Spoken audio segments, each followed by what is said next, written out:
விஷயம்டா பேராண்டி. தாத்தா எங்களுக்கு கரண்டே இல்லை தாத்தா. என் மொபைல் போன் வேற சார்ஜே இல்லை. இன்னைக்கு எப்படிதான் பொழுது போதே தெரியல. என்னடா பேராண்டி சொல்ற? மொபைல் போன் இல்லைன்னா பொழுது போகாதா? இந்த காலத்துல அந்த சோதனை பத்தியா? அந்த காலத்துல நாங்கெல்லாம் கரண்டே இல்லாம பொழுது போக்கணும். என்ன தாத்தா சொல்றீங்க? கரண்டே இல்லாம பொழுது போகணுமா? அப்படி அது கூட பரவாயில்ல. மொபைல் போன் இல்லாம எப்படி தாத்தா? என்னதே மொபைல் போன் இல்லைன்னா பொழுது போகாதா? அந்த காலத்துல நாங்கெல்லாம் மொபைல் போன் இல்லாம எவ்வளவு சந்தோஷமா பொழுது போகணும் காமிக்கிறவா?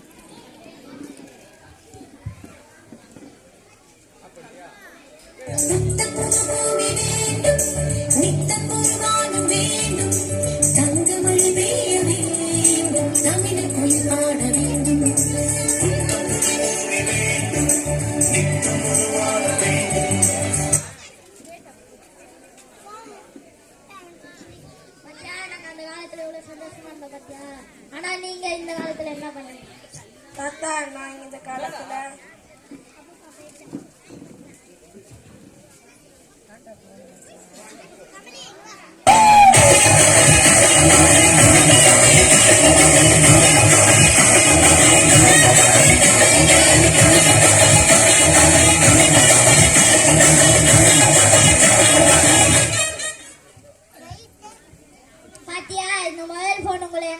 கொண்டு வந்துச்சு பாத்தியா? ஆமா தாத்தா. அது மட்டும் இல்ல, இன்னும் சொல்றேன் கேளு. அந்த காலத்துல நாங்க எல்லாம் ஒன்னா உட்காந்து சந்தோஷமா சாப்பிட்டோம். நாங்களும் தான் ஒன்னா உட்காந்து சாப்பிடுவோம். நாங்க சாப்பிடறதுக்கும் நீங்க சாப்பிடறதுக்கும் வித்தியாசம் பார்க்கலாமா? பார்க்கலாமே. இந்த போறப்பு தான் நல்லா ருசிக்கு சாப்பிட கிடைச்சது.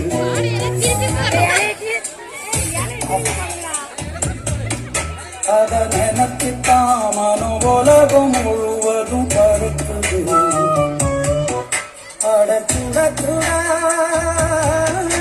அடச்சுட சுட அந்த மதுர மல்லிப்பூ இட்லியே நீ குழம்புல கொஞ்சம் புரட்டி சாப்பிட எச்சில ஊறுது உள்ளுக்குள்ள. இந்த போறப்பு தான்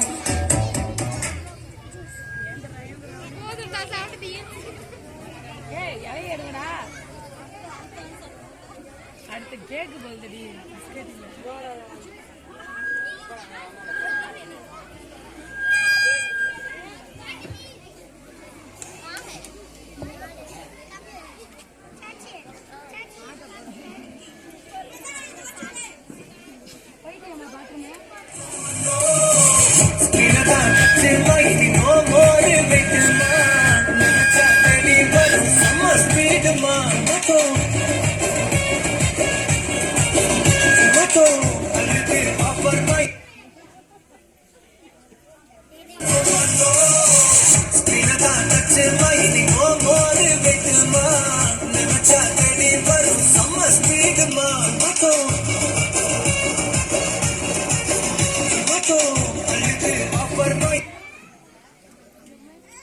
சாப்பிடுற விஷயத்துல தான் இப்படி இருக்கீங்கன்னு பார்த்தா விளையாடுறது எப்படி விளையாடுறீங்க சாமி?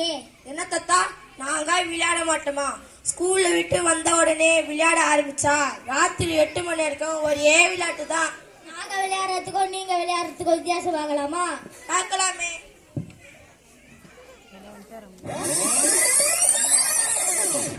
வெயிலோடு விளையாடி வெயிலோடு உறவாடி வெயிலோடு மண்ணு கட்டி ஆட்டம் போட்டோமே. எந்தோரோ நடுவோரோ மந்தாட்டோரோ அந்தான சுற்றி சுற்றி மட்டம் போட்டோமே. குருவி முட்ட கட்டிக்கு தேவன் முட்ட பறிப்போமே சோழ கட்ட புழுதிதான் நம்ம கட்ட. இது எப்படி பாருக்கு? தாத்தா அவங்க விளையாட்டு பார்க்க எனக்கும் ஆசை தான் இருக்கு. ஆனா நாங்க எப்படி விளையாடுறோம் சொல்றேன் கே.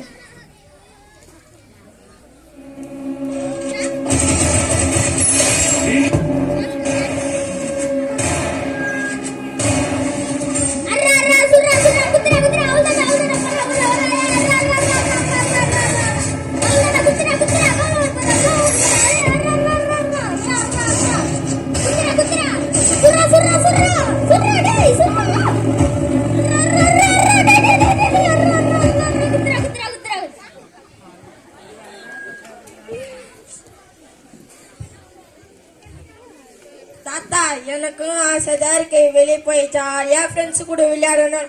ஆனா ஸ்கூல்ல விட்டு வந்த உடனே கையில ஸ்நாக்ஸ் கொடுத்து கூடிய போனையும் கொடுத்து வீட்டுல உட்கார வச்சிருவாங்க.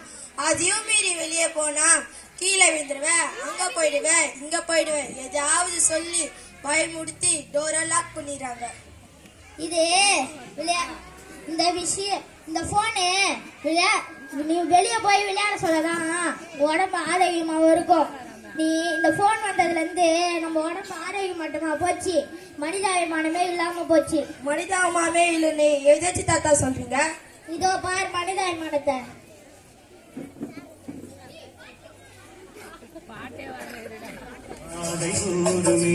வாழும் காலம் கொஞ்சமே ஜீவ சுகம் பெறாதுள்ளதே இந்த தேகம் மறைந்தாலும்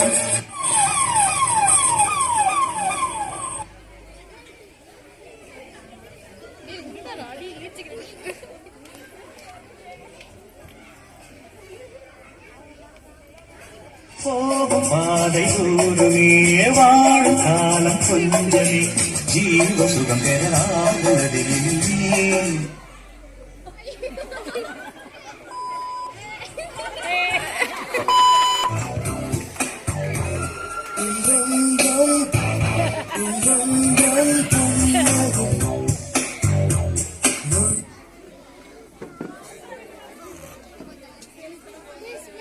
இந்த மொபைல் போன் உங்களை எந்த நிலைமைக்கு கொண்டு வந்துச்சு பாத்தியா? அப்படின்னா இந்த மொபைல் போன் இல்லாம எந்த யூஸ்மே இல்லையா? மொபைல் போன்ல கெட்டது மட்டும் இருக்குதுன்னு சொல்ல வரலப்பா, அதுல நிறைய நல்ல விஷயமும் இருக்கு. அதை நம்ம எப்படி பயன்படுத்தணும் தான் முக்கியம். இப்போ 5 நிமிஷம் உட்காந்து நீயே யோசிச்சு பாரு. 2 வருஷத்துக்கு முன்னாடி கொரோனா வந்துச்சு. கொரோனால பள்ளிக்கூடமே போன்ல தான் நடந்துச்சு. இது நல்ல விஷயம். போன் வந்து ஒரு அரிய கண்டுபிடிப்பு. அதை நம்ம அறிவுக்கு மட்டும்தான் பயன்படுத்தணும். அதை விட்டுட்டு வாட்ஸ்அப்பு, ஃபேஸ்புக்கு, இன்ஸ்டா இந்த மாதிரி இதுக்குள்ள போய் நம்ம நேரத்தை கழிக்க கூடாது. அது மட்டும் இல்ல, இன்னும் சொல்றீங்க பப்ஜி, ஃப்ரீ ஃபயர் இந்த மாதிரி கேம் இறக்கி வீட்டுக்குள்ளேயே பொழுதையும் கழிக்க கூடாது, நேரத்தையும் கழிக்க கூடாது. தத்தா இனிமே நான் வீணடிக்காம அனாவசியமா போன் யூஸ் பண்ண மாட்டேன் தத்தா. என்ன ஃப்ரெண்ட், தாத்தா சொல்ற பேச்சு கேட்டு நான் மாறிட்டேன். நீங்க எப்ப மாறி போறீங்க?